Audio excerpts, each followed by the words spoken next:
Hello everyone, welcome back to my channel CDP simplified by Moumi. তো আজকে যে বিষয়টি আমরা পড়তে যাচ্ছি সেটি হলো influence of heredity and environment, অর্থাৎ বংশগতি এবং পরিবেশের প্রভাব। কিসের উপরে প্রভাব? ডেভেলপমেন্টের উপরে প্রভাব, মানে বিকাশের উপরে। আমরা যে গত চ্যাপ্টারটি পড়েছিলাম বৃদ্ধি এবং বিকাশ, তার সাথে ওতপ্রোতভাবে যুক্ত কিন্তু এই influence of heredity and environment. কেন না, বিকাশ, বৃদ্ধি এবং বিকাশটি যেখানে শেষ করেছিলাম চ্যাপ্টারটি কিন্তু সেখানে অ্যাকচুয়ালি শেষ নয়।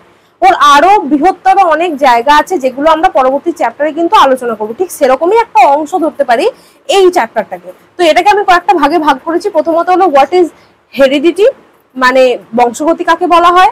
প্রসেস অফ হেরিডিটি, বংশগতি কি প্রসেসে এগোয়। টুইন কনসেপ্ট, যমজ সন্তান কিভাবে হয়। ল অফ হেরিডিটি, বিভিন্ন যে লস গুলো আছে, নীতিগুলো আছে, সেগুলো কি কি। হোয়াট ইজ এনভায়রনমেন্ট, অর্থাৎ পরিবেশ কাকে বলা হয়, কি বুঝি।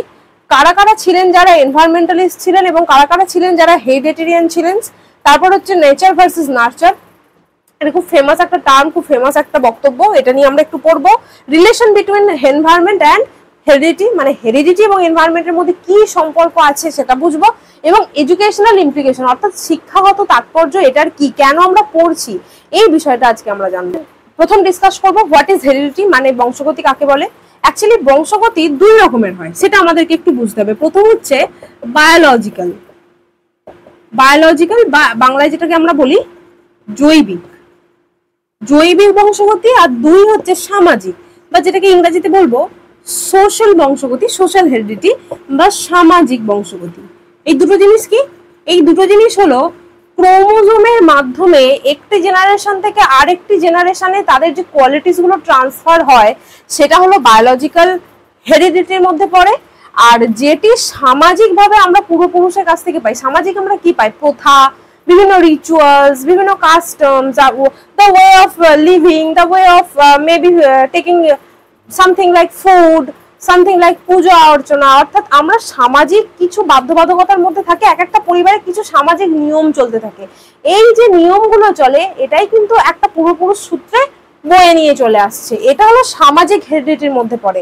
আর বায়োলজিক্যালের মধ্যে কি পড়ে, ক্রোমোজোমের মাধ্যমে এক জেনারেশন থেকে আরেকটা জেনারেশনে কোয়ালিটিস গুলো ট্রান্সফার হয়, that is only biological heredity. এবার এই বায়োলজিক্যাল হেরিডিটিটাকে আমরা তার যে জনন প্রক্রিয়া তার মাধ্যম দিয়ে বুঝবো, অর্থাৎ প্রসেস অফ হেরিডিটি, কিভাবে হেরিডিটি বা আমাদের যে কোয়ালিটিস গুলো আছে এগুলি এক জেনারেশন থেকে অন্য জেনারেশনে ট্রান্সফার হতে থাকে। এটা কিন্তু খুব ইম্পর্টেন্ট একটা বিষয়। যদি এই জিনিসটাকে আমরা বুঝে নিতে পারি, যেটা খানিকটা বায়োলজির অংশ, তাহলে কিন্তু এই যে হেরিডিটির যে এক্সচেঞ্জ অফ কোয়ালিটিস হতে থাকে এটা কেন হয়, কিভাবে হয়, কোথায় হয়, এই জিনিসগুলো কিন্তু আমাদের বুঝতে খুব সুবিধা হবে। তো আমি প্রথম যে জিনিসটা নিয়ে কথা বলবো সেটা হলো যে হেরিডিটি বা বংশগতি মানে কোন জিনিসটাকে বোঝায়। অ্যাকচুয়ালি আজকে যে আমরা মানুষ, মানব সন্তান জন্ম দিচ্ছে কাকে? মানব শিশুকে। একটি হাতি জন্ম দিচ্ছে হাতির শাবককে, একটি বাঘ জন্ম দিচ্ছে বাঘের শাবককে, একটি সিংহ জন্ম দিচ্ছে সিংহের শাবককে। এই যে একটা নির্দিষ্ট প্রজাতির প্রাণী যখন সন্তান প্রসব করছে, সন্তান ধারণ করছে, তার জন্ম দিচ্ছে, তখন যে সেই একই প্রজাতির প্রাণীটিকেই জন্ম দিচ্ছে, এটাই কিন্তু হেরিডিটি। আশা করি বোঝাতে পেরেছি, তাও আমি আরেকবার রিপিট করছি। একটি নির্দিষ্ট প্রজাতির প্রাণী থেকে যখন একটি সেই সেম নির্দিষ্ট প্রজাতির প্রাণীটি জন্ম নিচ্ছে, এটাই হলো হেরিডিটি, এটাকেই বলে বংশগতি। যদি তা না হতো তাহলে মানুষের পেটে মানুষের বাচ্চা নয় অন্য কোনো পশু বা প্রাণীর হতে পারতো, অন্য কোনো পশুর বাচ্চা, যেরকম বিড়ালের পেটে কুকুর হতে পারতো, কুকুরের পেটে সাপ হতে পারতো, না জানি কত কি হতে পারতো। তো এটা যে হচ্ছে না, বিড়াল বিড়ালকেই জন্ম দিচ্ছে, কুকুর কুকুরকেই জন্ম দিচ্ছে, এটাকেই বলা হয় বংশগতি। এটা কিভাবে চলে? মানুষ যে মানুষকেই জন্ম দিচ্ছে, এটা কিভাবে হয়? এটা হয়, আমি মানুষের বংশগতি যদি ইলাবোরেট ভাবে এক্সপ্লেন করার চেষ্টা করি তাহলে সেটা খানিকটা এইরকম দাঁড়াবে। জনন কোষ, জনন প্রক্রিয়া যদি জানতে হয় তাহলে জনন কোষ সম্পর্কে জানতে হবে। জনন কোষ বা জার্ম সেলও এগুলোকে আমরা বলে থাকি। জনন কোষ কি? একটা হচ্ছে ওভাম বা ডিম্বাণু, দু নম্বরটা হচ্ছে স্পার্ম সেল, স্পার্ম সেল বা যেটাকে বলা হয় শুক্রাণু। এই শুক্রাণু এবং ডিম্বাণুর মিলনের ফলে, নিষিক্ত হওয়ার ফলে কিন্তু একটা নিষিক্ত কোষ তৈরি হয়, নিষিক্ত কোষ। এদের দুজনের মিলনের ফলে একটা নিষিক্ত কোষ তৈরি হয়, যেটি আলটিমেটলি গিয়ে একটি পূর্ণাঙ্গ মানুষের রূপ ধারণ করে। এটা কিভাবে হয়, কোথায় হয়, এটা যদি আমি ছবির মাধ্যমে দেখানোর চেষ্টা করি তাহলে এইরকম দাঁড়াবে জিনিসটা। ধরে নিন এটা একটি মানুষের মানে কি, এটা একটি মহিলার রিপ্রোডাক্টিভ কিছু অর্গানস আমি এখানে দেখাবো। প্রথমত এটা যেটা আঁকছি সেটাকে বলা হচ্ছে ইউটেরাস, ইউ দিয়ে দিলাম ইউটেরাস। এই ইউটেরাস থেকে ওপরের দিকে এই ধরনের একটা টিউব চলে যায় আর তার নিচে এরকম একটা থলি থাকে। ঠিক বাঁদিকেও একইভাবে এরকম ভাবে একটা টিউব চলে যায় এবং এর নিচেও একটা থলি থাকে। ওকে, সো এটাকে বলা হয় ইউটেরাস, বা যেটাকে আমরা বলি বাংলাতে জরায়ু। এটাকে বলা হয় ওভারি বা ডিম্বাশয়, আমি এখানে বাংলায় লিখি। এই যে টিউবটা এটাকে বলে ফেলোপাইন টিউব।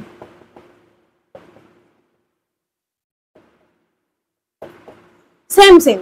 ওকে, তো এই যে ইউটেরাসটাকে বলা হয় গর্ভাশয়, এখানে সন্তান ধারণ করা হয়।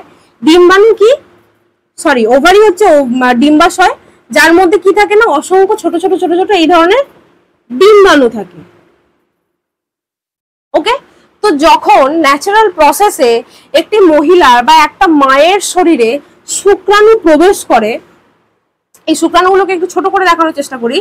একবার ইজাকুলেশনে একটি বাবার দেহ থেকে অসংখ্য শুক্রাণু নির্গত হয়। অসংখ্য বলতে লক্ষাধিক, 10 লক্ষ মেবি হতে পারে, 10-15 লক্ষ শুক্রাণু ইজাকুলেট হয়। ইজাকুলেট হয়ে কোথায় যায়, ইউটেরাসে যায়। কিন্তু যখন এই শুক্রাণুগুলো ইজাকুলেট হলো, অর্থাৎ বাবার শরীর থেকে মায়ের শরীরে প্রবেশ করলো, তখন তাদের একটাই উদ্দেশ্য থাকে কিনা, একটি ডিম্বাণুকে খুঁজে বার করা এবং তার মধ্যে গিয়ে প্রবেশ করা। তো এই যে অসংখ্য শুক্রাণু যখন ইউটেরাসে প্রবেশ করলো, অসংখ্য অসংখ্য শুক্রাণু, এদের মাথাটা আমি জাস্ট এইভাবে দেখানোর চেষ্টা করছি। এই শুক্রাণুগুলোর কাজ কি, একটি ডিম্বাণুকে খুঁজে পায়। এবার ইউটেরাসের মধ্যে তো কোনো ডিম্বাণু আমরা দেখতে পাচ্ছি না। ডিম্বাণু কোথায় আছে, ওভারির মধ্যে আছে। যদি একটি পিরিয়ডিক্যাল সাইকেল চলাকালীন একটি মহিলা, যদি আমরা 28 দিনের সাইকেল দেখি, তাহলে মোটামুটি 14 দিনের মাথায় তার যে কোনো একটি ওভারি থেকে, লেফট অথবা রাইট ওভারি থেকে একটি ডিম্বাণু নিঃসৃত হয়। সেটি মাসে একবারই হয়, তাই বাঁ দিক থেকে হবে না ডান দিক থেকে হবে সেটাও আমরা জানি না। এবং একটি ওভারিতে কতগুলো ওভাম থাকবে বা ডিম্বাণু থাকবে, এটাও কিন্তু হেরিডিটির দ্বারাই কন্ট্রোল। মানে এটা কিন্তু আনলিমিটেড কখনোই না, এটা কিন্তু লিমিটেড। এবার কতটা হবে সেটা কিসের উপর নির্ভর করবে, আমার ক্ষেত্রে যদি হয় আমার মায়ের ওপরে, আমার মায়ের যদি হয় আমার দিদার ওপরে, দিদারটা তার মায়ের ওপরে, তার মায়ের ওপরে, এইভাবে কিন্তু এই সাইকেলটা চলতে থাকে। অর্থাৎ এটাও হেরিডিটারি ফ্যাক্টর কিন্তু এখানে কাজ করে। এবার কোন ডিম্বাশয় থেকে কোন মাসে কখন ওভুলেশন হবে, অর্থাৎ ওভাম বেরিয়ে আসবে, তা কিন্তু আমরা জানি না। তো দেখা গেল এখানে অসংখ্য শুক্রাণু প্রবেশ করার পর শুক্রাণুগুলোর কাজ হচ্ছে এই ফেলোপাইন টিউব দিয়ে এইভাবে যেতে থাকা, এইভাবে ওভারির খোঁজ করতে থাকা। এবং ওভারিতে কি আছে না, ডিম্বাণু আছে। তো যেতে যেতে এইভাবে শুক্রাণুগুলো যখন গিয়ে পৌঁছালো, তখন দেখা গেল যে এই বাঁদিকের ফেলোপাইন টিউবে দেখা গেল হয়তো একটা ডিম্বাণু এই জায়গায় অবস্থান করছে। তখন এই শুক্রাণুগুলোর কাজ কি হবে না, এখানে যারা ধেয়ে এসেছে লক্ষ লক্ষ শুক্রাণু, তাদের ইচ্ছা হবে এর মধ্যে আমরা প্রবেশ করব। এবার এই যে শুক্রাণুগুলো ঘোরাঘুরি এখানে করছে, এই শুক্রাণুগুলোর মধ্যে কি আছে, এই শুক্রাণুগুলোর মধ্যে আছে ক্রোমোজোম। সে কি ক্রোমোজোম বলে আনে, জনন কোষের মধ্যে 23টা করে ক্রোমোজোম থাকে। দেহকোষ, যেটাকে আমরা অটোজোম বলি, অটোজোমের মধ্যে থাকে 46টা ক্রোমোজোম, 46। আর জনন কোষের মধ্যে থাকে 23টা। অর্থাৎ বাবার শরীর থেকে 23টা যায়, শুক্রাণু থেকে, বাবা থেকে একটি সন্তান 23টা ক্রোমোজোম পায়, আর মা থেকে একটি সন্তান 23টা ক্রোমোজোম পায়। এবার এই 23টা ক্রোমোজোমই কিন্তু আমাদের সমস্ত ইনহেরিট কোয়ালিটিস গুলো আদান প্রদান করতে সাহায্য করে। এবার এই শুক্রাণুগুলোর মধ্যেও কিন্তু ক্রোমোজোম আছে, আর এই ডিম্বাণুর মধ্যেও কিন্তু ক্রোমোজোম আছে, যে ডিম্বাণুটাতে এখানে মিলন হওয়ার চেষ্টা চলছে। তো এই ডিম্বাণুটাকে যদি আমি বড় করে আঁকি, এটি একটি কোষ, জনন কোষ, এটি একটি ডিম্বাণু, এর মধ্যে আছে একটি ক্ষুদ্র অংশ যেটাকে বলা হয় নিউক্লিয়াস। প্রত্যেকটা কোষের মধ্যেই কিন্তু নিউক্লিয়াস থাকে।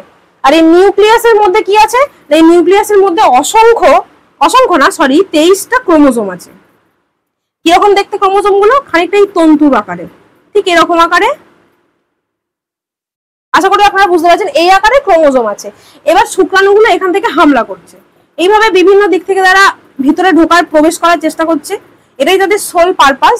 তো এরকম করতে করতে একটি শুক্রাণু বাই চান্স এর ভিতরে প্রবেশ করবে, এবং প্রবেশ করে শুধু এর ভিতরেই কোষের মধ্যে প্রবেশ করবে তা কিন্তু না, এর প্রবেশের স্থানটা হবে কিন্তু অ্যাকচুয়ালি এই কোষটার নিউক্লিয়াসের মধ্যে। অর্থাৎ একটি শুক্রাণু গিয়ে এই নিউক্লিয়াসের মধ্যে প্রবেশ করলো। এবার এই স্পার্ম সেলটার মধ্যেও আছে 23টা ক্রোমোজোম, এই নিউক্লিয়াসটার মধ্যেও আছে 23টা ক্রোমোজোম। তাহলে আলটিমেটলি কিসের সাথে কিসের মিলন হলো? বাবার দেহের ক্রোমোজোমের সাথে মায়ের দেহের ক্রোমোজোম মিলিত হলো এবং সেই জায়গায় এটি ফার্টিলাইজ হলো। ফার্টিলাইজ হলো মানে নিষিক্ত হলো। তখনই কিন্তু এই কোষটার যে বাইরের যে আবরণটি আমরা দেখতে পাচ্ছি, এই আবরণটি কিন্তু ভীষণভাবে শক্ত হয়ে যাবে।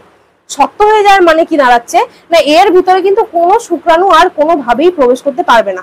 তখন এই ডিম্বাণুটা কোথায় চলে আসবে? ইউটেরাসের মধ্যে কোথাও একটা ইমপ্লান্টেশন হয়ে যাবে, মেবি এখানে মেবি এখানে, যেখানে খুশি হতে পারে, এবং ধীরে ধীরে ধীরে ধীরে সেই একটি সন্তানের আকার ধারণ করবে। এইভাবে কিন্তু একটি সন্তান জন্ম হয় এবং আমাদেরকে বুঝতে হবে বাবার ক্রোমোজোমের সাথে মায়ের ক্রোমোজোমের এখানে ইন্টারঅ্যাক্ট হওয়ার পরেই কিন্তু সন্তানটা জন্ম নিচ্ছে। ক্রোমোজোমই কিন্তু এখানে একটা বিশাল বড় ফ্যাক্টর। এবার শুধু ক্রোমোজোমটাই যে ফ্যাক্টর তা কিন্তু নয়, অ্যাকচুয়ালি এই ক্রোমোজোমটাকেও যদি আমরা একটুখানি খোলসাভাবে বোঝার চেষ্টা করি যে ক্রোমোজোমটার ভিতরেই বা কি এমন জিনিস থাকে যার থেকে এত কিছু কাণ্ড কারখানা হচ্ছে, তো এটাকে আমরা বলছিলাম তো ক্রোমোজোম। এবার এই ক্রোমোজোমটা একটুখানি আমি মোটা করে আঁকার চেষ্টা করছি ক্রোমোজোমটাকে, খানিকটা দেখতে এরকম। তো এই যে ক্রোমোজোমটা, এর মধ্যেও না এরকম লম্বা কিছু তন্তু থাকে, এরকম লম্বা কিছু তন্তু থাকে। এই তন্তুগুলোকে বলা হয় ডিএনএ, যার মধ্যে কিছু কোডেড ইনস্ট্রাকশনস থাকে।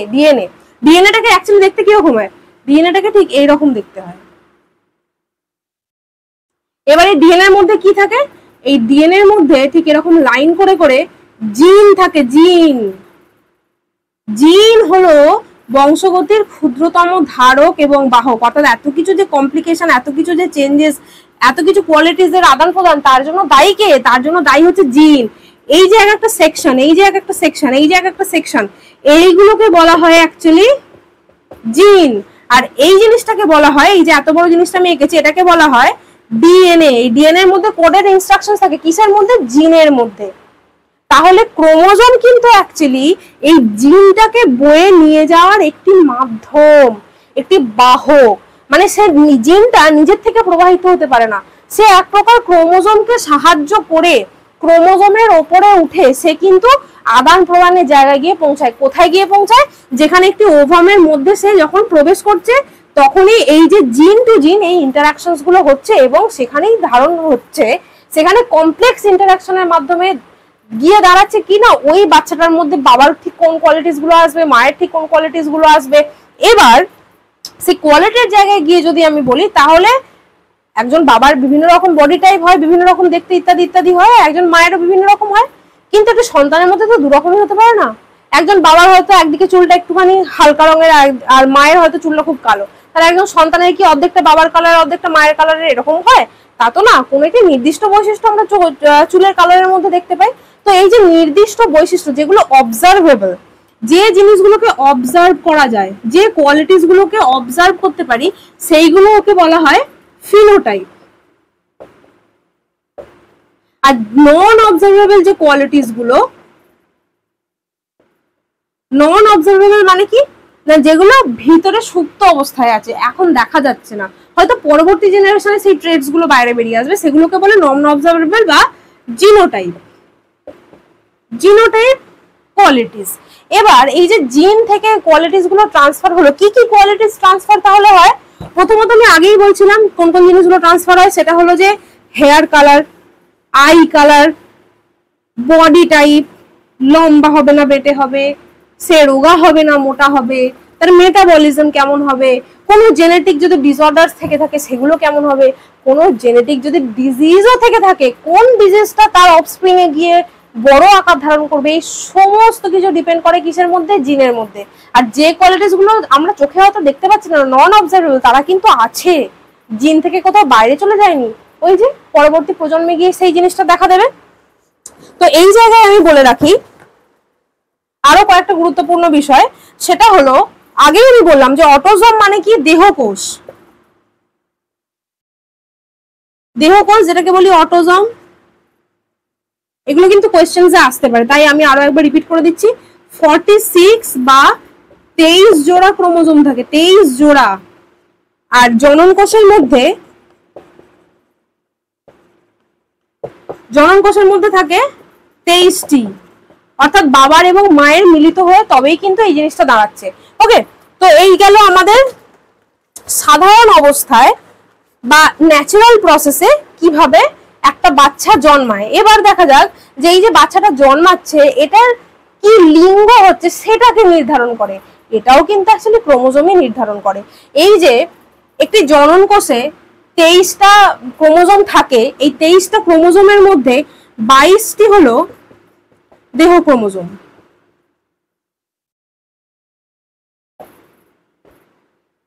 তেইশটির মধ্যে 22টি দেহ ক্রোমোজোম আর একটি থাকে সেক্স ক্রোমোজোম।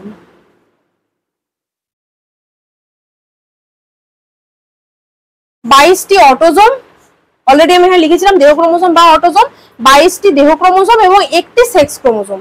এবার পুরুষ আর মহিলার ক্ষেত্রে সেক্স ক্রোমোজোম গুলো কিরকম হয় আমরা অনেকেই জানি, তাও এগুলো একবার রিপিট করে নেওয়া, কারণ এগুলো খুবই ইম্পর্টেন্ট বিষয়। মেল আর ফিমেল। তো মেলের মধ্যে দুই ধরনের সেক্স ক্রোমোজোম দেখা যায়, একটি এক্স টাইপ আর একটি ওয়াই টাইপ।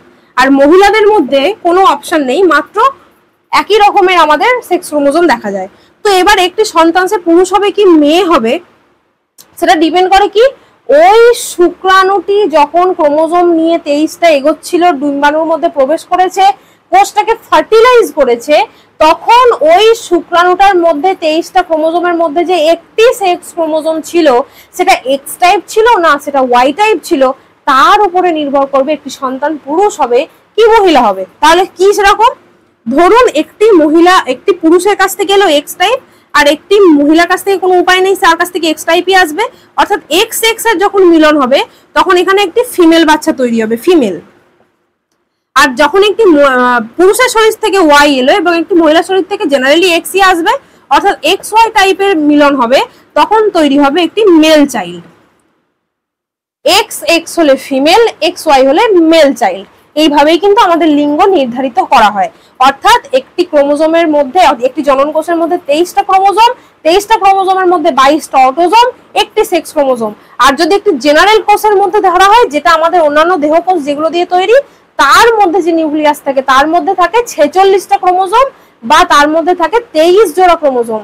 এই 46টা ক্রোমোজোমের মধ্যে তাহলে দুইটা কিন্তু সেক্স ক্রোমোজোম থাকে। কেন না এখানে 23টা ছিল, এখানে 23, এখানে 23, তাই এখানে একটা আর এখানেও একটা, এই একটা একটা মিলিয়ে দুটো হচ্ছে। তাহলে জেনারেলি যখন আমাদের কোষে দু রকমই থাকে, যখন 46টা থাকে তখন কিন্তু দুটোই আমাদের সেক্স ক্রোমোজোম কোষের মধ্যে দেখা যায়।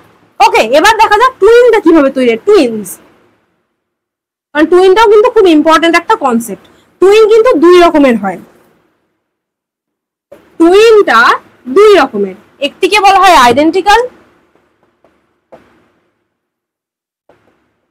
আইডেন্টিক্যাল টুইনস বা সমকোষী, সমকোষী যমজ। আর দুই নম্বরটা হচ্ছে ফ্র্যাটার্নাল বা সাধারণ, সাধারণ যমজ। এবার কোনটা ফ্র্যাটার্নাল আর কোনটা আইডেন্টিক্যাল কিভাবে বুঝবো, যখন একটি ডিম্বাণু কে একটি শুক্রাণু নিষিক্ত করে, শুক্রাণুটা এখানে এই জায়গায়, যখন একটি ডিম্বাণুকে অর্থাৎ একটি ওভামকে একটি শুক্রাণু নিষিক্ত করলো এবং যখন সেই কোষটি ফার্টিলাইজ হলো, তখন এই কোষটি দুটি ভাগে ভাগ হয়ে গেল। আমরা দুটো নিউক্লিয়াস দেখতে পাচ্ছি, এখানে একটা নিউক্লিয়াস দেখতে পাচ্ছিলাম, এখানে দুখানা নিউক্লিয়াস দেখতে পাচ্ছি। ন্যাচারাল পদ্ধতিতে একটি কোষ, জনন কোষ নিষিক্ত হলো ডিম্বাণু এবং শুক্রাণু, এবং নিষিক্ত হওয়ার পর যখন সেই কোষটি, একটি কোষ দুটি ভাগে ভাগ হয়ে যাচ্ছে এবং ওই কোষ দুটি আলাদা আলাদা হওয়ার পর ইউটেরাসের দুটো আলাদা আলাদা জায়গায় তার ইমপ্লান্টেশন হচ্ছে এবং সেখান থেকে দুটো আলাদা আলাদা সন্তান তাদের জন্মাচ্ছে, তখন সেটাকে আমরা বলবো আইডেন্টিক্যাল টুইনস। আইডেন্টিক্যাল টুইনস একটা কোষ থেকেই কিন্তু তৈরি হবে, যেটাকে বলা হয় মোনোজাইগটিক, মোনোজাইগটিক বলা হয় এগুলোকে। তো মোনোজাইগটিক যে জাইগট আছে সেখান থেকে যখন দুটো সন্তানের জন্ম হচ্ছে, দ্যাট ইজ আইডেন্টিক্যাল টুইনস। আর এই আইডেন্টিক্যাল টুইনস এর বৈশিষ্ট্য কি হবে না, এদের সেক্স সেম হবে। এরা যদি ছেলে হয় দুটোই ছেলে, এরা যদি মেয়ে হয় তাহলে দুটোই মেয়ে। কখনোই একটি ছেলে একটি মেয়ে কিন্তু হবে না, অসম্ভব ব্যাপার। এখানে 100% সেম সেক্স হবে এবং তার পাশাপাশি এদের যে ফেস হবে, এদের যে দেহ হবে, সবকিছু কিন্তু সেম হবে, এদের দেখতে সেম হবে, এদের চলন ঢলন, চুলের কালার, চোখের কালার, এভরিথিং, সমস্ত কিছু যা যা কিছু বাহ্যিকভাবে দেখে দেখা যায় সমস্ত কিছু, এবং ইন্টারনাল যা কিছু কোয়ালিটিস থাকে সেগুলো, তাদের আইকিউ যা যা আমরা বলতে পারি ইনহেরিট আমরা করি, সমস্ত কিছু কিন্তু এদের সেম হবে এক্সেপ্ট ফিঙ্গারপ্রিন্ট, বাকি বহু কিছু সেম হতে পারে। এবার ফ্র্যাটার্নাল টুইন্স তাহলে কোনগুলো? যখন আমি আগেই বলেছিলাম ওভারি দুখানা যেহেতু মহিলাদের মধ্যে আছে, তাই কোন ওভারি থেকে কোন বারে ডিম্বাণু নিঃসৃত হবে তা কিন্তু কেউ আগে থেকে বলতে পারে না। তো যেহেতু কেউ সেটা বলতে পারে না, হতেই পারে ন্যাচারাল কোনো ফিনোমিনার কারণে হয়তো বাঁদিক এবং ডান দিক দুটো ওভারি থেকে দুখানা ওভাম নিঃসৃত হয়েছে, অথবা বাঁদিকের ওভারি থেকে দুখানা ওভাম নিঃসৃত হয়েছে, অথবা ডান দিকের ওভারি থেকে হয়তো দুখানা ওভাম নিঃসৃত হয়েছে। সেই ওভামগুলো যখন একই সাথে এই গেল দুখানা ডিম্বাণু, সেটা যে কোনো জায়গা থেকে আমি বলেছি নিঃসৃত হয়েছে, এবং দুখানা ডিম্বাণু যখন দুখানা স্পার্ম সেল দ্বারা, শুক্রাণু দ্বারা কি হবে? নিষিক্ত হবে। নিষিক্ত হবে মানে কি? নিষিক্ত হওয়ার পর, ফার্টিলাইজ হওয়ার পর যখন ইউটেরাসের দুটো আলাদা আলাদা জায়গায় আলাদা আলাদা স্যাকের মধ্যে যখন দুটো বাচ্চা বেড়ে উঠবে, তখন সেটাকে বলা হয় ফ্র্যাটার্নাল টুইনস। এক্ষেত্রে কি না, একটি কোষই দুটো স্প্লিট হয়ে গিয়ে দুখানা সন্তানকে জন্ম দিচ্ছে, আর ফ্র্যাটার্নাল টুইনস এর মধ্যে কি হচ্ছে না, দুটো আলাদা আলাদা ওভাম এবং দুটো আলাদা আলাদা শুক্রাণুর দ্বারা কিন্তু দুখানা কোষই ফার্টিলাইজ হয়েছে, এবং ফার্টিলাইজ হওয়ার পর দুটো সন্তান জন্ম দিয়েছে। এই ক্ষেত্রে কি বৈশিষ্ট্য দেখা যেতে পারে? এখানে দুটো কোষ সেমও হতে, দুটো সেক্স সেমও হতে পারে, নাও হতে পারে, একটি ছেলে একটি মেয়েও কিন্তু হতে পারে। এবং শুধু তাই নয়, এরা কিন্তু দুটো আলাদা পার্সোনালিটির ব্যক্তি হবে, সম্পূর্ণ দুটো আলাদা মানুষ হবে। এদের মধ্যে বেশি কিছু কিন্তু গুণাবলী একরকম দেখতে আমরা পাবো না, যেটা আমরা এই ক্ষেত্রে পাচ্ছিলাম। একদম চিনতে অসুবিধা হয়ে যায় আইডেন্টিক্যাল টুইনসদের, বাট ফ্র্যাটার্নাল টুইনস এর ক্ষেত্রে কিন্তু তা কখনোই হবে না। দুটো আলাদা আলাদা ওভাম এখানে নিষিক্ত হয়েছে, একই সময় হয়েছে কিন্তু আলাদা আলাদা ভাবে হয়েছে। তো এই গেল যমজ সন্তানের কনসেপ্ট। এবার যদি কারোর মাথায় প্রশ্ন আসে যে এগুলো কেন হয়, এর কিন্তু কোনো উত্তর নেই। সায়েন্টিফিক্যালি এটা কিন্তু বলা যায় না যে এটা কেন হচ্ছে, কারণ যখন একটি বাবা এবং মা ডিসাইড করে আমরা সন্তান চাই, তখন তাদেরকে বহু কিছু খেয়াল রাখতে হয়। তারা স্মোক করলে চলে না, তারা অ্যালকোহল নিলে চলে না, তাদের একটা হেলদি হ্যাবিট থাকতে হবে, রেগুলার এক্সারসাইজ করতে হবে, তবে গিয়ে কি দাঁড়ায় না একটি সুস্থ সন্তান একটা বাবা মা প্রসব করতে পারে। কিন্তু এই ফ্যাক্টরগুলো বাইরের কোনো কিছুর উপরে ডিপেন্ড করে না, এটা একটা ন্যাচারাল ফেনোমেনা। জেনারেলি একটা সন্তান জন্ম দিতে গেলে আমরা ভাবি ভালো পুষ্টি দরকার, ইত্যাদি ইত্যাদি প্রভৃতি জিনিস দরকার আছে, কিন্তু যখন এই টুইনসের জায়গায় চলে যাবো, এমন কোনো কেউ বলে দিতে পারবে না যে এইটা আমি করবো বা এইটা আমি না করলে এই জিনিসটা আমার হবে না। অর্থাৎ যার কোনো সায়েন্টিফিক ব্যাখ্যাই হয় না, সেটাকে কন্ট্রোল করা তো যাই না, আমরা সেটাকে কোনোভাবেই বুঝতে পারবো না যে আমার টুইনস হবে কি হবে না, অন্য কারো টুইনস হবে কি হবে না। তো এটা নিয়ে আমরা বিশেষ চিন্তা করবো না, কিন্তু টুইনস যেহেতু হয় আমরা সচরাচর দেখেই থাকি আশেপাশে, তাই এই বিষয়টা একটুখানি আমাদের বোঝা দরকার ছিল। তো এই গেল টুইনস এর কনসেপ্ট।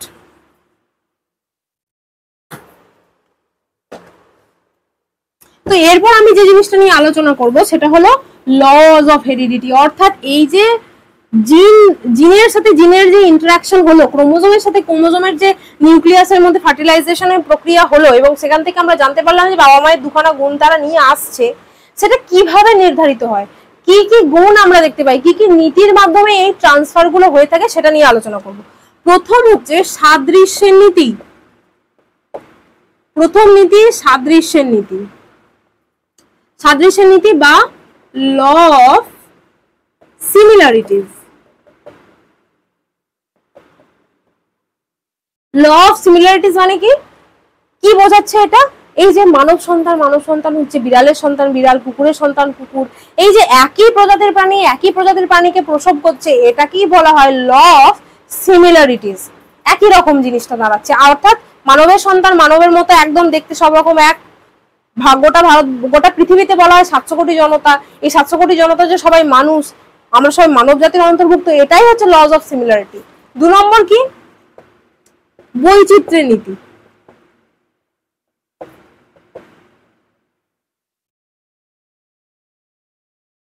বা ল অফ ভেরিয়েবিলিটিস।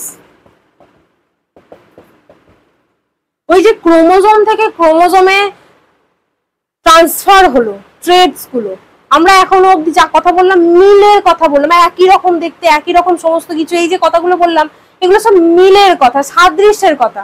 কিন্তু বংশগতি শুধুমাত্র এই সাদৃশ্যের কথা বলে না, বৈসাদৃশ্যের কথাও বলে, অমিলের কথাও বলে। সেই কথাটা এখানে উঠে আসছে, বৈচিত্র্যের নীতি। কি সেই বৈচিত্র্যের নীতি? না আজকে গোটা পৃথিবীতে 700 কোটি জনতা থাকার পরও কিন্তু আমরা প্রত্যেকের থেকে আলাদা। আজকে আমি মৌমি এখানে দাঁড়িয়ে আছে, আমি একটা ডিফারেন্ট পার্সোনালিটি, আপনারা যারা শুনছেন তারা প্রত্যেকে কিন্তু এক একটা ইন্ডিভিজুয়ালি এক একটা আলাদা ব্যক্তি, কেউ কারো মতো নয়। 700 কোটি জনতা 700 কোটি জনতার মতো, যে যার মতো। এই যে প্রত্যেকে এক হওয়ার পরও আলাদা, আমাদের যে প্রত্যেকের ফিঙ্গারপ্রিন্টটা আলাদা, এটাই হচ্ছে কিন্তু বৈচিত্র্যের নীতি। এই নীতিকে কারা কারা সমর্থন করেছিলেন? এই নীতিকে সমর্থন করেছিলেন ম্যান্ডেল, সমর্থন করেছিলেন ডারউইন, এছাড়া ল্যামার্ক।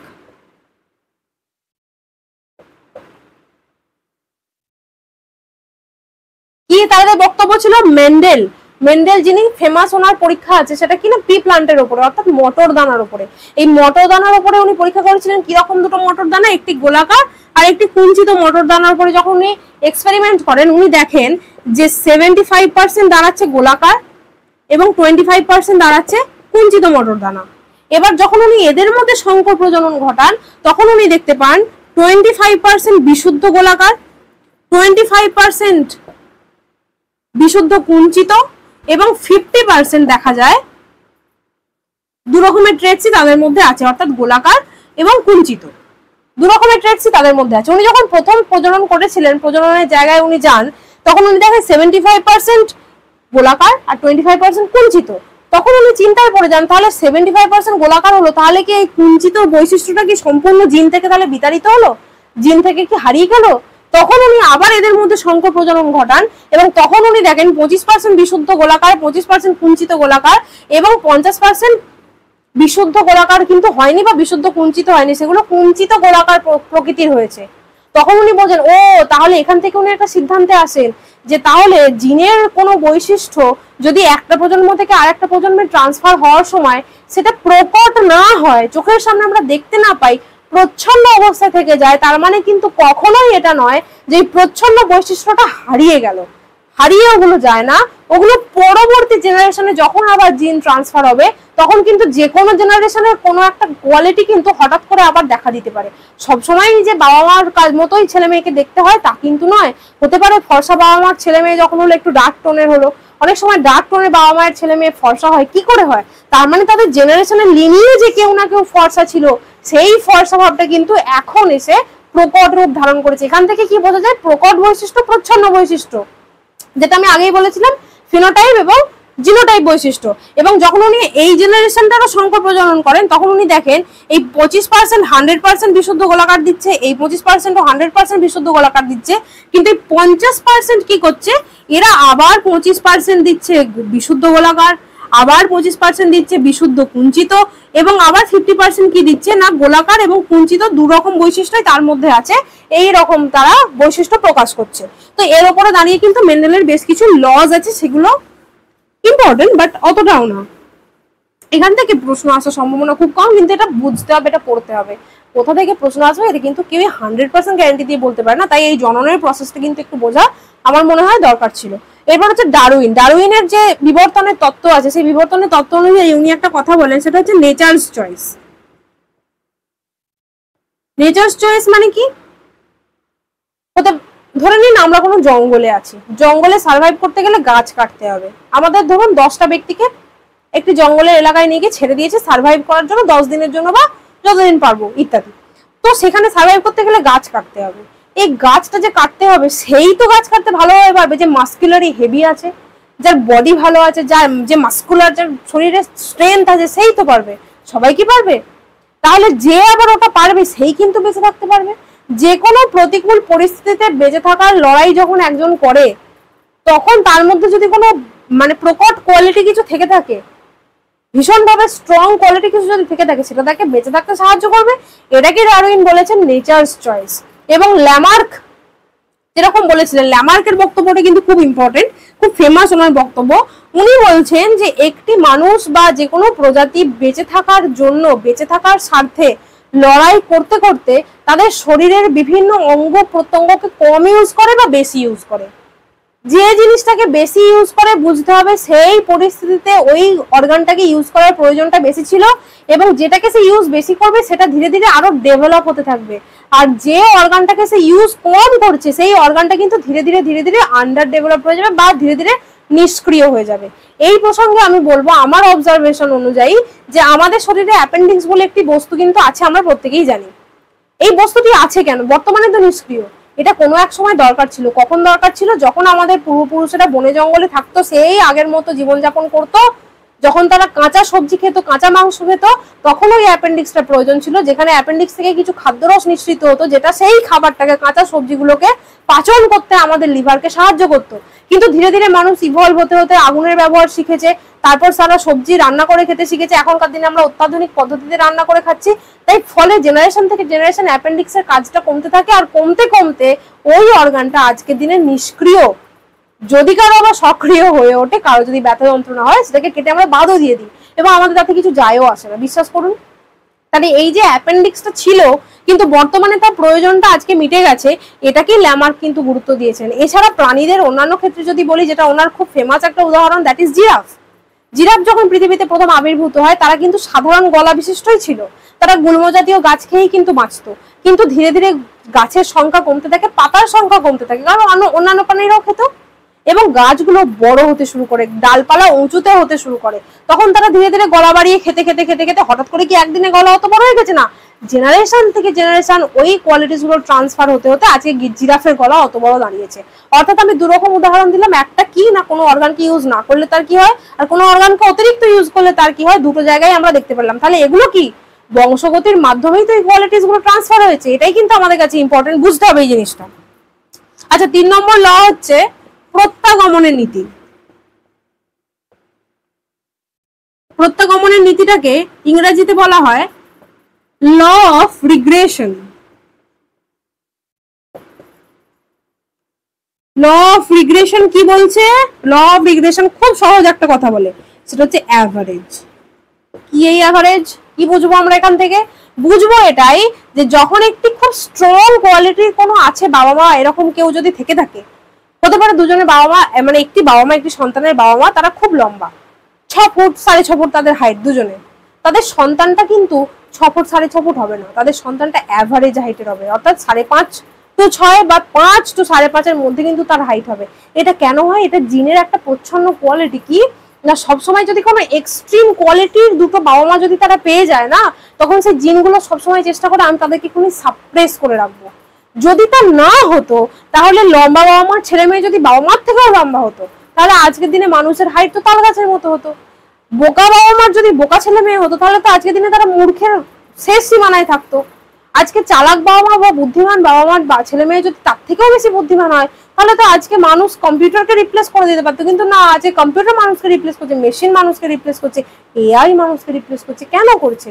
কারণ এই কোয়ালিটিস গুলো সবসময় না, যখনই দুটো এক্সট্রিম দুটো কোয়ালিটি যখন মিলিত হচ্ছে, তখন সেই এক্সট্রিম কোয়ালিটি থেকে যে বাচ্চাটা হচ্ছে, সে কিন্তু অ্যাভারেজ কোয়ালিটি থেকে দাঁড়াচ্ছে। এটা জিনের একটা নিজস্ব ক্যারেক্টারিস্টিক্স। এটাকে বলে অ্যাভারেজের ক্যারেক্টারিস্টিক্স বা মেইন জায়গায় তারা কিন্তু রাখার চেষ্টা করে। যে কোনো কোয়ালিটি, বুদ্ধিমত্তা বলুন, শারীরিক কোনো গঠন বলুন, এনিথিং যা আমরা দেখতে পাই, যা আমরা ইনহেরিট করি, এভরিথিং কিন্তু সমস্তটাই এইভাবেই কন্ট্রোল হচ্ছে। তো এই গেল আমাদের নীতি। এরপর যে জিনিসটা নিয়ে আমি আলোচনা করবো, আমি আগেই বলেছিলাম যে জিন বা ক্রোমোজোম যে শুধু বংশগতি যে শুধু মিলের কথা বলে তা কিন্তু না, আমরা এখানে অমিলও কিন্তু খুঁজে পাচ্ছি, অমিলের মধ্যেও কিন্তু আমরা মিল খুঁজে পাচ্ছি। তো এই গেল বংশগতি। বংশগতির পর যে জিনিসটা আলোচনা করবো সেটা হচ্ছে হোয়াট ইজ এনভায়রনমেন্ট। এনভায়রনমেন্ট বা পরিবেশ। আমরা আমাদের দু চোখ খুললে আশেপাশে যা কিছু দেখতে পাই, সমস্ত কিছুই কিন্তু পরিবেশ।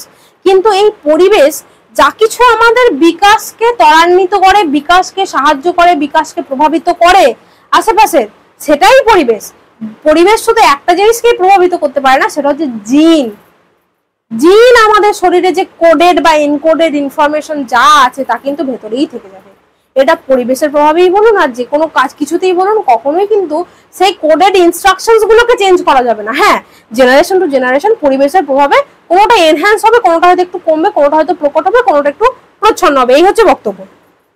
তো হোয়াট ইজ এনভায়রনমেন্ট? এটাকে আমরা এনভায়রনমেন্ট বলে থাকি। যদি আমি উদাহরণস্বরূপ বলার চেষ্টা করি, তাহলে যতটুকু আমি জেনেছি যে আম্বানি যে রিলায়েন্স যে কি বলবো এত বড় একটা ইন্ডাস্ট্রি আম্বানিদের, তো এই আম্বানিদের ইন্ডাস্ট্রির তিনি কর্ণধার কে ছিলেন, তিনি জন্ম দিয়েছিলেন, তার নাম হচ্ছে ধীরুভাই আম্বানি। তো ধীরুভাই আম্বানির বায়োগ্রাফিতে আমি একটু শুনেছিলাম, যেটুকু আমি বুঝেছিলাম ওনার বক্তব্য থেকে যে আউটকাম আমার কাছে এসেছিল সেটা হলো যে উনি তো পেট্রোল পাম্পে কাজ করতেন প্রথম জীবনে। তো পেট্রোল পাম্পে যখন উনি কাজ করতেন খুব অল্প টাকা স্যালারি পেতেন, সেই স্যালারিটা উনি নিয়ে গিয়ে কোথায় যেতেন জানেন? উনি তো মুম্বাইকার ছিলেন, মুম্বাইয়ের বাসিন্দা ছিলেন। মুম্বাইতে তখন ছিল তাজ হোটেল। তাজ হোটেলটা অ্যাকচুয়ালি ব্রিটিশদের আমলে তৈরি।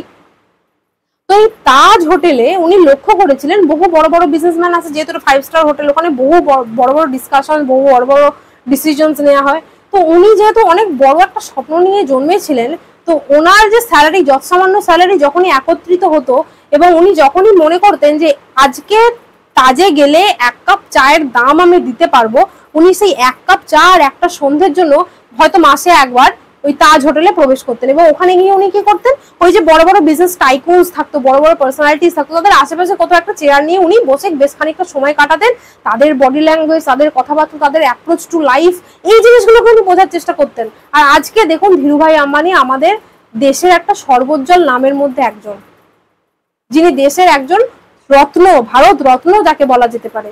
তো এই যে ধীরুভাই আম্বানি এই জিনিসটা করেছিলেন, উনি যদি এই তাজ হোটেলে গিয়ে এই সমস্ত লোকগুলোকে অবজার্ভ করার বদলে ওই পেট্রোল পাম্পের পাশে কোনো ছিঁচকে চোরেদের আড্ডা থাকতো, কোনো বস্তি যেখানে 5 জন পকেটমার বসে থাকে, সেই 5 জন পকেটমারের সাথে যদি উনি ইন্টারাক্ট করতেন, তাদের সাথে যদি উনি সময়টা কাটাতেন, তাহলে কিন্তু আজকে ধীরুভাই আম্বানি হতে পারতেন না। তাহলে আমরা কোন সঙ্গে আছি, সেই সঙ্গটাই কিন্তু আমাদেরকে ভবিষ্যতের জন্য অনেক কিছুর জন্য রেডি করতে পারে। সেটা পারে বলেই ছোটবেলায় যখন আমরা স্কুলে পড়তাম না, বাবা মায়েরা আমাদেরকে বলতো যে যারা স্কুলে ভালো লেখাপড়া করে না, পিছনের দিকে বসে, তাদের সাথে মিশবি না। মিশবি কাদের সাথে? যারা একটুখানি ফ্রন্ট বেঞ্চার, যারা একটুখানি টপার ছেলে মেয়ে, তাদের সাথে মিশবি। ভালো ভালো বন্ধু বান্ধব করবি, কেননা বন্ধু বান্ধবের ইনফ্লুয়েন্সটা ওটাই। আর বন্ধু বান্ধব মানে কি? পরিবেশেরই তো অংশ। স্কুল মানে কি? পরিবেশের ক্ষুদ্র সংস্করণই তো স্কুল। তাহলে স্কুলে যেমন লোকেদের সাথে মিশবো, আমার পড়াশোনা তেমনই হবে। আর বাস্তব জীবনেও তো তাই। আমি যদি 5টা পকেট মারের সাথে মিশি, 6 নম্বর পকেট মার আমি হব। আর 5টা যদি হাইফাই বড় রিচ পার্সনের সাথে মিশি, তাহলে 6 নম্বর রিচ পার্সনটা কিন্তু আমি হওয়ার সম্ভাবনা আছে। এটা কিভাবে হচ্ছে? এটা ইনফ্লুয়েন্স অফ এনভায়রনমেন্টের জন্যই হচ্ছে। এর থেকে রিয়েল লাইফ উদাহরণ কিন্তু হতে পারে না। তাই আমাদেরকে খেয়াল রাখতে হবে যে সঙ্গ দোষ যেন না হয়। সঙ্গ দোষে রঙ্গ নষ্ট বা অঙ্গ নষ্ট, এই ধরনের কিন্তু কিছু প্রবাদ প্রচলন আছে, যেগুলো কিন্তু খুব ইম্পর্টেন্ট। লাইফে যদি অ্যাপ্লাই করতে পারি, তাহলে আমরা দেখবো সাইকোলজির সাথে কিন্তু সেই জিনিসগুলো অনেকাংশে জড়িত। তো বিভিন্ন ব্যক্তি ছিলেন যারা হেরিডিটেরিয়ান ছিলেন এবং এনভায়রনমেন্টালিস্ট ছিলেন। তো সেই কারা কারা ছিলেন এই ক্যাটাগরিতে? যারা এনভায়রনমেন্টালিস্ট ছিলেন আর কারা কারা ছিলেন হেরিডিটেরিয়ানস। তো হেরিডিটেরিয়ানস কারা ছিলেন? যারা পরিবেশ বিভাগ এবং যারা বংশগতিতে বিশ্বাসী ছিলেন। প্রথম হচ্ছে বংশগতিতে কারা বিশ্বাসী ছিলেন?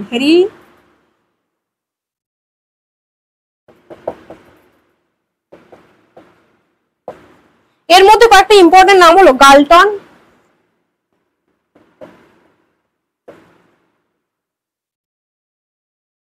ম্যাকপারসন, গডার্ড, ডাগডেল প্রমুখ নামগুলো কিন্তু এই পরিবেশ বা বংশবাদী কিন্তু তারা ছিলেন। বংশগতিতে কিন্তু তারা বিশ্বাস করতেন। তাদের যে সমস্ত এক্সপেরিমেন্টস ছিল সেগুলো কিন্তু বারবারই দেখাতো যে অল্প বুদ্ধি সম্পন্ন বাবা মা, তাদের সন্তান অল্প বুদ্ধি সম্পন্নই হয়।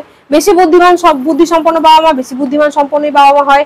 কোনো পরিবারে যদি চোর ডাকাত থেকে থাকে, তাদের পরিবার সূত্রে তারা চোর ডাকাতির সাথে সম্পর্ক, জেলে যাওয়া সম্পর্ক, তাদের বাড়ির সন্তানও কিন্তু আলটিমেটলি কে চোরই হবে।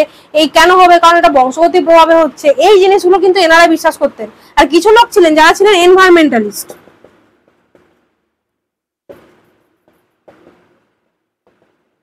এনভায়রনমেন্টালিস্ট কারা কারা ছিলেন? এদের মধ্যে একজন খুব ফেমাস ব্যক্তি হচ্ছেন ওয়াটসন, তারপর হচ্ছে kettle, and then Barbara and barks.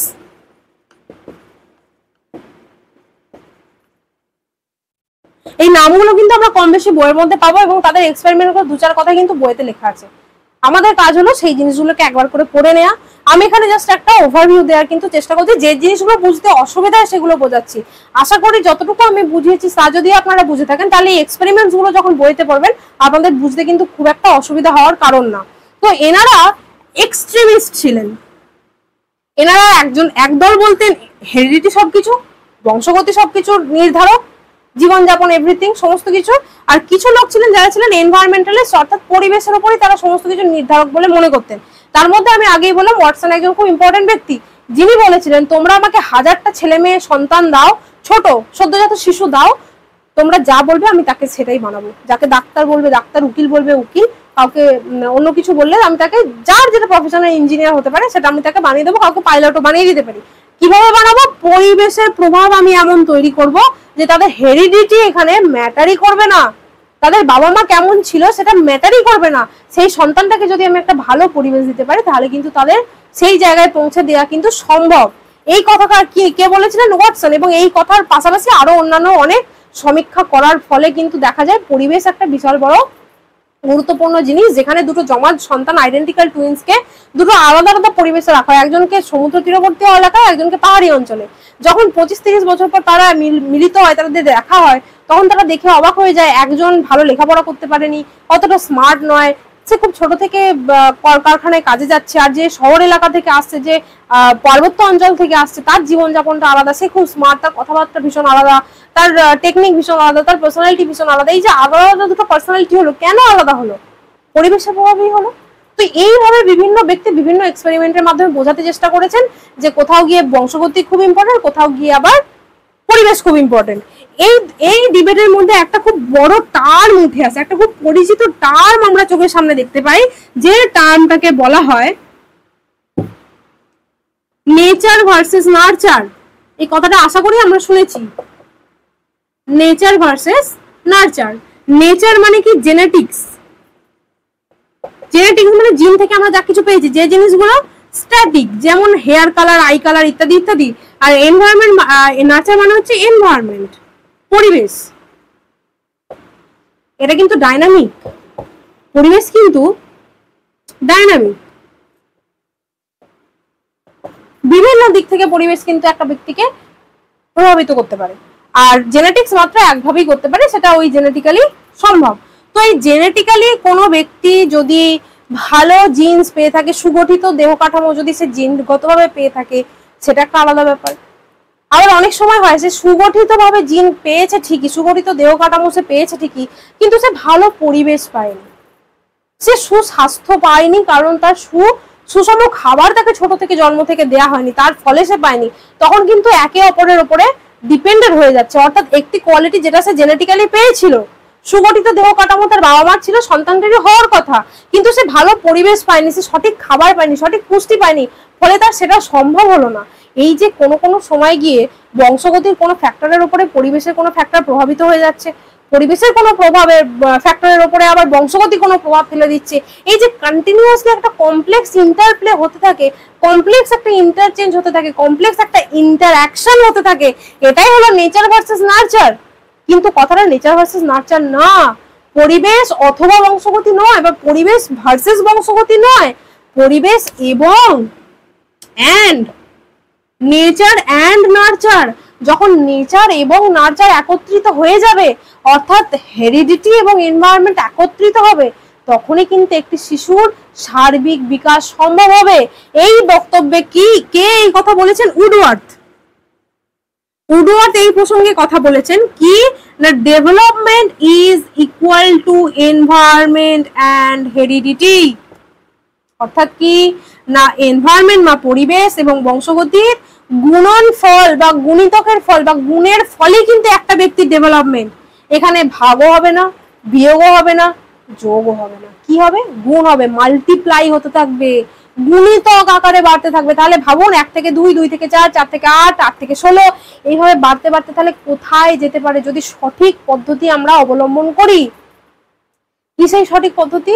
শিক্ষা ক্ষেত্রে যদি একটি ব্যক্তি বা একটি শিশুর কোনো জেনেটিক্যাল কোনো গুণ থেকে থাকে, কোনো গুণাবলী যদি সেটাকে নিয়ে আসতে পারে, হতে পারে গানের গুণ বা আঁকার গুণ বা নাচের গুণ, এনিথিং, অ্যাথলেটিক্স, যা কিছু হতে পারে, কোনো একটি স্পেসিফিক গুণ যদি একটি ভালো স্বাভাবিক সক্রিয় পরিবেশে বেড়ে ওঠে সেই শিশুটি, তাহলে সেই গুণটা কিন্তু তার প্রভাব বিস্তার করবে, সেটাকে আমরা নার্চার করতে পারবো ন্যাচারালি, যেটা আমরা পেয়ে এসেছি। এর মাধ্যম দিয়ে কিন্তু একটি ব্যক্তির বা শিশুর সর্বাঙ্গীন বিকাশ হবে। আর যখনই সর্বাঙ্গীন বিকাশটা হবে তখনই কি দাঁড়াবে না, একটা শিখন সম্পন্ন হবে, শিখন সঞ্চালন হবে। তো এই রিলেশনটা হেরিডিটি আর এনভায়রনমেন্টের মধ্যে কিন্তু খুব ইম্পর্টেন্ট। এরপর যে জিনিসটাকে নিয়ে আলোচনা করবো সেটা হলো এডুকেশনাল ইমপ্লিকেশনস, অর্থাৎ শিক্ষা ক্ষেত্রে এই যে এতক্ষণ এত কিছু বললাম এর কি গুরুত্ব বা এর কি তাৎপর্য, তার উপরেই কিন্তু পুরো কনসেপ্টটা দাঁড়িয়ে আছে। কেন না, শিক্ষা ক্ষেত্রে তাৎপর্যটা আমাদেরকে বুঝতে হবে। কি জন্য বুঝতে হবে? ধরুন কোনো একটা ব্যক্তি জেনেটিক্যালি গিফটেড, যেটা আমি আগেও বলছিলাম, পরিবেশ সঠিক পায়নি, তার গিফটেড কোয়ালিটিস গুলো জ্বলে গেল। আবার কোনো একটি ব্যক্তি সে কোনোভাবে জেনেটিক্যালি গিফটেড হয়তো ছিল না, কিন্তু ভালো বাবা মা পেয়েছে, ভালো পরিবেশ পেয়েছে, তার কোয়ালিটিস গুলো কিন্তু যেটা ছিল না সেটাও সে প্র্যাকটিসের মাধ্যমে কিন্তু ইনহেরিট করতে শুরু করবে। এবার এই প্র্যাকটিসের বক্তব্যে একটা জিনিস খুব ইম্পর্টেন্ট বলে রাখা দরকার আছে, সেটা হলো যে সমস্ত কোয়ালিটিস গুলো, গুণাবলীগুলো একটি শিশু জন্মানোর পর সেটাকে অ্যাকোয়ার করে, প্র্যাকটিসের মাধ্যমে যে সমস্ত গুণাবলীগুলি একটি শিশু অ্যাকোয়ার করে বা নিজের মধ্যে তৈরি করে, সেটা সাঁতার কাটা বলুন, গান বলুন, নাচ বলুন, সেই কোয়ালিটিস গুলো কিন্তু জিন থেকে আরেক জিনে ট্রান্সফার হয় না। একটা পূর্বপুরুষ থেকে তার অফস্প্রিং এর মধ্যে কিন্তু সেই জিনিসগুলো ট্রান্সফার হয় না। কিছু জিনিস হয় যেগুলো অভ্যাসের মাধ্যমেই তৈরি হচ্ছে, কিন্তু সেগুলো ট্রান্সফার হচ্ছে। কোন জিনিসগুলো ট্রান্সফার হয়? যেগুলো তাদের সার্ভাইভাল ইনস্টিংক্ট হিসাবে কাজ করে। সার্ভাইভাল ইনস্টিংক্ট মানে কি? ধরুন আমি এখন বর্তমানে সমতলের বাসিন্দা, কিন্তু আমি ভবিষ্যতে গিয়ে বসলাম কোথায়, কোনো একটা পার্বত্য অঞ্চলে, হিমালয়ের পাদদেশে, সেখানে লাইফস্টাইল ভীষণ কঠিন, জীবনযাত্রা ভীষণ কঠিন। সেখানে আমি বড় হলাম, সেখানে আমি বড় হতে হতে আমার সন্তান হলো, তারা খানিকটা সেই পরিবেশটাকে মানিয়ে নিল, তাদের সন্তান হলো, তারা খানিকটা মানিয়ে নিল। এইভাবে নিতে নিতে নিতে নিতে দেখা যাবে আজ থেকে 5টা জেনারেশন পর পার্বত্য অঞ্চলের চোখের যেরকম ছোট ছোট হয়, ঠিক সেরকম তাদের চোখ ছোট ছোট। পার্বত্য অঞ্চলের মানুষের যেরকম গায়ের কালার হয় তাদের গায়ের কালারটা সেরকম। পার্বত্য অঞ্চলের মানুষের যেরকম ইনস্টিংক্টটা কাজ করে প্রকৃতির প্রতি, তাদের ইনস্টিংক্ট হয়তো সেম ভাবে কাজ করছে। এই যে সার্ভাইভাল ইনস্টিংক্ট যেগুলো আছে সেগুলো কিন্তু অফস্প্রিং টু অফস্প্রিং ট্রান্সফার হচ্ছে, কিন্তু যেগুলো অভ্যাসের মাধ্যমে গান বলুন, নাচ বলুন, এই যে জিনিসগুলো আমরা বাহ্যিকভাবে দেখতে পাচ্ছি, এই গুণাবলীগুলো কিন্তু ট্রান্সফার হচ্ছে না। ওকে, আর শিক্ষা ক্ষেত্রে এগুলো কি আমাদের বুঝতে হবে না, একটি শিশুর কি কোয়ালিটিস আছে, কি কি কোয়ালিটিস আছে, সেই কোয়ালিটিস গুলোকে একটি টিচারকে জানতে হবে এবং সেগুলোকে এনহ্যান্স করতে হবে। আবার তাদের বাবা মায়ের সাথে ইন্টারঅ্যাক্ট করার মাধ্যম দিয়ে তাদের কি পরিবেশ, বাড়ির পরিবেশ কেমন, সেটা আমাদেরকে বুঝতে হবে। বাবা মাটা তাদের কি কোয়ালিটিস, তারা কি গড় বুদ্ধি সম্পন্ন না অতিরিক্ত বুদ্ধি সম্পন্ন, সেটা আমাদেরকে বুঝতে হবে। কারণ একটি ক্লাসে যেমন অ্যাভারেজ বুদ্ধি সম্পন্ন ছেলে মেয়ের সংখ্যা বেশি, তেমন কিছু থাকবে যারা অ্যাভারেজের থেকেও কম, আর 2-1জন থাকবে যারা অ্যাভারেজের থেকেও বেশি। হাই আইকিউ যুক্ত বাচ্চা, তাদের নিডস গুলোকে আমাদের বুঝতে হবে এবং আমাদের যে অ্যাপ্রোচ টু শিখনের যে অ্যাপ্রোচ হবে সেটাকে ইন্ডিভিজুয়াল অনুযায়ী কিন্তু আমাদেরকে চেঞ্জ করতে হবে। আবার এনভায়রনমেন্ট অনুযায়ী যদি আমি বলি, হতে পারে একজন খুব বড়লোক বাড়ি থেকে আমার স্কুলে পড়তে আসে আর একজন খুব গরিব ফ্যামিলি থেকে বিলং করে, যেখানে তার বাচ্চারা সকালে উঠেই ঝগড়া মারপিট দেখে বড় হয়েছে। যখন সে বিদ্যালয়ে আসছে, একজন শিক্ষকের চোখে কিন্তু দুটো বাচ্চাই সমান। যখন আমি হেরিডিটির কথা বলবো তখন কিন্তু দুটো বাচ্চাকে আমাকে আলাদা আলাদা ভাবে দেখতে হবে, ইন্ডিভিজুয়াল হিসেবে ট্রিট করতে হবে। কিন্তু যখনই তাকে এনভায়রনমেন্ট হিসেবে বিচার করব, তখন কিন্তু একজন বড়লোক বলে তাকে অতিরিক্ত খাতির করবো, একজন গরিব বলে তাকে আমরা কম খাতির করব, এই চিন্তা ভাবনা কিন্তু আমাদের রাখলে হবে না। এই চিন্তা ভাবনাটা যাতে না আসে তার জন্যই কিন্তু আমাদের বুঝতে হবে যে এনভায়রনমেন্ট আর হেরিডিটির কত বড় একটা হাত আছে একটি শিশুর বিকাশে। যথারীতি সেই বিকাশের পদ্ধতিটা যদি আমরা বুঝতে পারি, তাহলে একটি শিশুর কাছে কি লার্নিং আউটকামস আমরা আশা করতে পারি সেটা আমরা ভাবতে পারবো, সেটা আমরা বুঝতে পারবো। যে বাচ্চাটি দেখা যায় তার বাবা মা লেখাপড়া জানেই না, তার কাছে আমি লার্নিং আউটকাম আশা করছি যে সে একবার শুনে সব বুঝে যাবে, এটা তো হতে পারে না। যাদের বাড়িতে লেখাপড়ার কালচার আছে আমি তার কাছে আশা করতে পারি যে হ্যাঁ, ওকে এতবার আমার বলার দরকার নাও হতে পারে। কিন্তু যে শিশুটা হয়তো বোঝে কম, তার মধ্যে কোনো না কোনো প্রবলেমস আছে, সে কোনো না কোনো অ্যাংজাইটিতে ভুগছে ডিউ টু তার পরিবেশ, সেগুলোকে আমাদের আইডেন্টিফাই করতে হবে। আইডেন্টিফাই করার রাস্তা কি? বাবা মার সাথে ইন্টারঅ্যাক্ট করতে হবে, পিটিএম রাখতে হবে, প্যারেন্টস টিচার মিটিংস রাখতে হবে, তার মাধ্যম দিয়ে কিন্তু এগুলো সম্ভব। তো এই গেল laws of environment and heredity এবং influence of environment and heredity. যতটা আমার পক্ষে সম্ভব হলো আপনাদের বললাম, এবং যা বলেছি প্রশ্ন কিন্তু এখান থেকেই আসবে।